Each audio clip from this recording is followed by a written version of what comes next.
नमस्कार मित्रांनो, मी गणेश वनकर इग्नाइट अकॅडमीच्या या प्लॅटफॉर्मवर तुम्हा सर्वांचे स्वागत करतो। शासनाकडून एक नवीन जी.आर. आलेला आहे। हा जी.आर.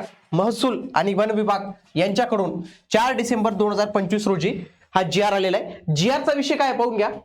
महसूल आणि वन विभागाच्या अधिपत्याखालील नोंदणी व मुद्रांक विभागातील पदांचा सुधारित आकृतीबंध मंजूर करण्याबाबत तर नोंदणी आणि मुद्रांक विभाग यांनी जो आहे तर त्यांचा अपडेटेड रिवाइज आकृतीबंध हा मंजूर करून दिलेला आहे। लक्षात घ्या, कुठलाही विभाग ज्यावेळी आकृतीबंध मंजूर करतो तर त्याची पुढची स्टेप ही जाहिरात राहते। आता लक्षात घ्या, आता सगळ्यात आधी त्यांनी काय केलं, हा आकृतीबंध मंजूर केला। आता याची पुढची प्रोसेस काय असेल मित्रांनो, बिंदू नामावली निश्चित होईल। या बिंदू नामावलीनंतर जे काही त्यांच्याकडे रिक्त पद असतील तरी रिक्त पद त्यांना कळतील।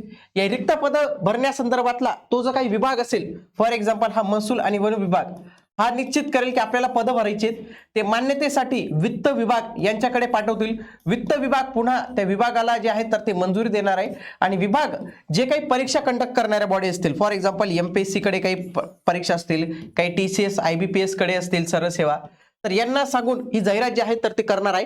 तर अशा पद्धतीची एक प्रोसेस असते आणि ही प्रोसेस जी आहे तर ती याला इथं सुरुवात जी आहे तर ते आपल्याला इथं झालेली दिसते। मित्रांनो, संपूर्ण जी.आर. पाहणार आहोत। तत्पूर्वी सरळ सेवा सर्वसमावेशक भरती बॅच आपण लाईव्ह स्वरूपाची बॅच ही लॉन्च केलेली मित्रांनो, आणि ही बॅच तुमची आगामी तलाठी असेल, मनपा असेल किंवा इतर सर्व सरळ सेवा परीक्षांसाठी उपयुक्त अशी बॅच असणार आहे। चारही विषय तुम्हाला डिटेलमध्ये टू द पॉइंट एकदम बेसिक पासून शिकायला मिळतील। आजच इग्नाइट अकॅडमीचं ऍप्लिकेशन तुम्ही डाउनलोड करायचे आणि हा नंबर दिलेला आहे याला कॉल करून तुम्ही अधिक माहिती जी आहे तर ते विचारू शकतात। कुठलाही कोर्स परचेस करताना GM10 कोड यूज करत असाल तर फ्लॅट 10% पर्यंत ऑफ देखील तुम्हाला मिळणार आहे। आता आपण डायरेक्ट आपल्या जी.आर. वर जाऊया। बघा, 6/8/2025 रोजी मुख्य सचिवांच्या अध्यक्षतेखाली एक उच्चस्तरीय समितीची बैठक झाली। या समितीमध्ये त्यांनी काय सांगितलेलं होतं की 3094 पदांपैकी 107 पद ही निरसित करायची म्हणजे काय की ती आता कॅन्सल करायची, त्यांची आता काही गरज राहिलेली नाही। आणि 965 पद ही नव्याने निर्माण करण्यात आलेली, तर अशी 3995 नव्याने निर्माण करण्यात आलेली म्हणजे ही पद अस्तित्वात नव्हती, ही नवीन क्रिएट झालेली, म्हणजे ही 965 पद ही भविष्यात आपल्याला भरताना याच्यासाठी जाहिरात जी आहे तर ती आलेली बघू शकते। मग शासनाने याच्यावर काय निर्णय घेतलेला तो पाहूया। बघा, महसूल आणि वन विभागाच्या अधिपत्याखालील नोंदणी आणि मुद्रांक विभागाच्या सध्या 3094 पदांपैकी 107 पद आम्ही कॅन्सल करत आहोत, परंतु त्याच वेळी 965 पद आम्ही हे ऍड करत आहोत, नवीन करत आहोत। तर असे 3952 पदांचा सुधारित आकृतीबंध आम्ही इथं मंजूर करत आहोत। तर हा आपल्याला तक्ता बघायला मिळतो। इथं नियमित पदे म्हणजे काय, परमनंट सरकारी जॉब म्हणायचं याला। याच्यामध्ये बघा, निरसित करण्यात आलेली पदे म्हणजे काय, कॅन्सल करण्यात आलेली पदे। नवीन प्रस्तावित पदे म्हणजे काय, न्यू फ्रेश पद, ही मंजूर पद, आधीची पद, आणि हे एकूण टोटल किती होतात हे आधीची आणि आता ते केलेले, तर ते सगळ्या गोष्टी या अशा पद्धतीने या कॉलम मध्ये पाहायला मिळतील। म्हणून तुम्ही हे अशा पद्धतीने हे पुढे लक्षात ठेवा, कारण की मी आता पुढे तुम्हाला हे अशा पद्धतीने एक्सप्लेन करणार आहे। बाकी वरचे ते आयस वगैरे लेवलचे काही बघा, सहाय्यक जिल्हा निबंधक वर्ग 2 हे गट ब च राजपत्रित गॅजेटेड पोस्ट मित्रांनो S15 ची वेतन श्रेणी आहे। याच्या 84 नवीन जागा ऍड करण्यात आला आणि आधीच्या 260 असे 344 जागा या पदासाठी असणार आहेत। फक्त किती या पदासाठी।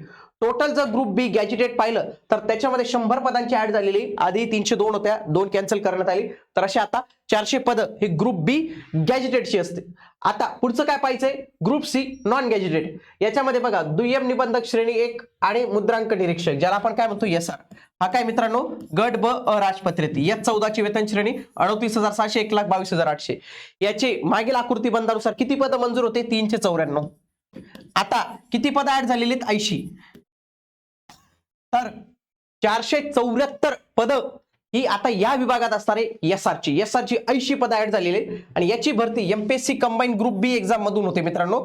आणि ऍक्च्युअली याची जास्त काही पद येत नव्हती, काय येत नव्हती, कारण की जागाच तेवढ्या शिल्लक नव्हत्या। परंतु आता सुधारित आकृतीबंधास इथं मान्यता मिळालेली, या 80 पद भरण्यासाठी येणाऱ्या कालावधी 2026 मध्ये देखील आपल्याला याच्या जाहिरातीमध्ये या 80 पदांपैकी काही पदांचा समावेश जो आहे तर तो आपल्याला इथं बघायला मिळणार आहे।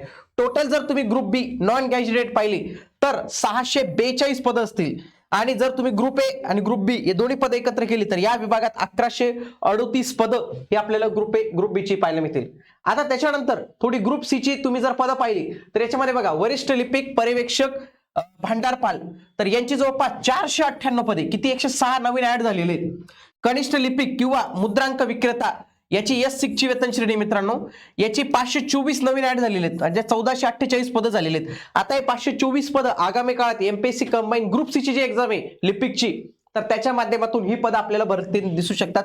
किंवा त्यांना मुद्रांक विक्रेतेसाठी नवीन काढायचं असेल तर ते डायरेक्ट आपली TCS IBPS सरळ सेवा वगैरे काढून ही पदं जी आहेत तर ती भरू शकतात.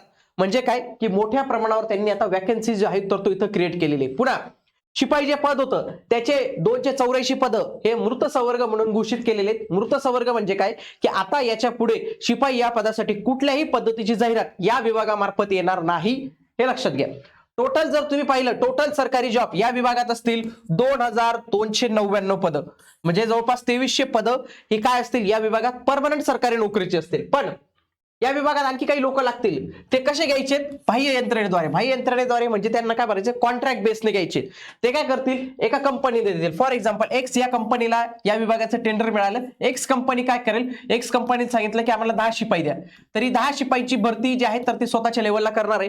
त्यांना काहीतरी 15-20 हजार रुपये काय 5-25 हजार रुपये काय जी पेमेंट देतील ते देतील, पण ते कॉन्ट्रॅक्ट राहतील, ते परमनंट होणार नाही. कारण की ते कंपनीला कॉन्ट्रॅक्ट दिलेलं, भविष्यात कंपनीचं कॉन्ट्रॅक्ट बदललं, माणसं बदलले जाणार आहेत. ओके.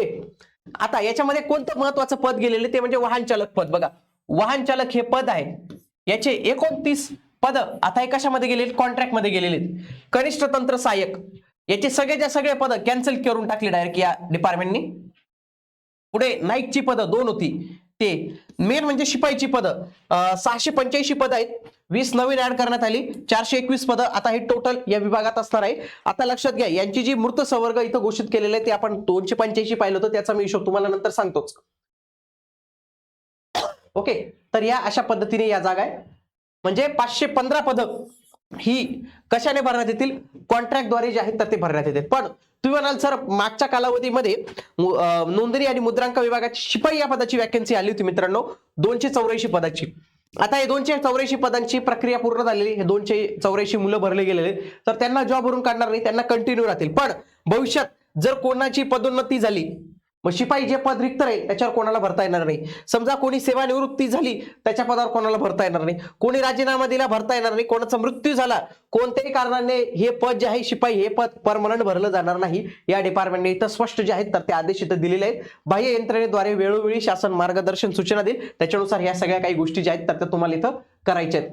मी तुम्हाला आता पण सांगितलं मित्रांनो की SR ची 80 पदं जे आहेत तर ती नवीन तयार झालेली आहेत आणि आगामी काळात 2026 मध्ये एमपीएससी मध्ये देखील खूप मोठी संधी असणार आहे. परंतु त्याचा अभ्यास करण्यासाठीच एक परिपूर्ण स्टडी मटेरियल मित्रांनो, सगळं काही एकाच ठिकाणी, महाराष्ट्राचा भूगोल असेल, भारत भूगोल असेल, इतिहास असेल, अर्थव्यवस्था, राज्य व्यवस्था आणि सामान्य विज्ञान, तर या सगळ्या गोष्टींचं कंप्लीट स्टडी मटेरियल पॅकेज हे मराठीमध्ये उपलब्ध करून दिलेले. तसेच ज्या उमेदवारांना इंग्लिशमध्ये पाहिजे तर त्यांना इंग्लिशमध्ये पण सेपरेट पुस्तक आहेत मित्रांनो. इग्नाइट अकॅडमीचं ऍप्लिकेशन डाउनलोड करून तुम्ही हे पुस्तकं आजच ऑर्डर करू शकतात. काही प्रॉब्लेम असेल आमच्या टीमला कॉल करा, ते तुमची नक्की शंकांचं निरसन करतील. आणि आगामी काळात या डिपार्टमेंटच्या संदर्भातली काही पदांची माहिती असेल, काही वॅकन्सीची माहिती असेल, काही बिंदू नामावलीची माहिती असेल, या सगळ्या काही गोष्टी तुम्हाला आपल्या याच चॅनलवर मिळणार आहेत. म्हणून तुम्ही आपलं हे चॅनल आजच जॉईन करून ठेवा. भेटूया आता आपण पुढील व्हिडिओमध्ये. तोपर्यंत जय हिंद, जय महाराष्ट्र, धन्यवाद.